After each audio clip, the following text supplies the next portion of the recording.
আরে এই বাড়িতে যে জিনিসপত্রগুলো আছে সবই তো তোমার বাবা দিয়েছে। সোফা তোমার বাবা দিয়েছে, ফ্রিজ তোমার বাবা দিয়েছে, আর ওই মিক্সার গ্রাইন্ডার ওটাও তো তোমার বাবা দিয়েছে। আমার তো এই বাড়িতে কিছুই নেই, শুধু এই বাড়িটা ছাড়া। তাই আমি তোমাদের সমস্ত জিনিসপত্রগুলো ফেরত পাঠিয়ে দিয়ে আমি নিজে নিয়ে আসবো আমার জিনিসপত্র। রাহুল, আমার কথাগুলো বলার রিজন এটা ছিল না, তুমি তো সিরিয়াস হয়ে গেলে। আমি খুব ভালো করেই বুঝতে পেরেছি যে তুমি কোন মাইন্ডে এই কথাগুলো বলেছো।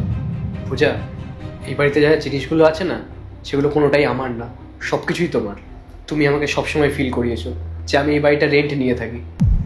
পূজা, তোমার বাবা না জিনিসপত্রগুলো যৌতুকে নিজের ইচ্ছাতে দিয়েছিল, আমি চাইনি।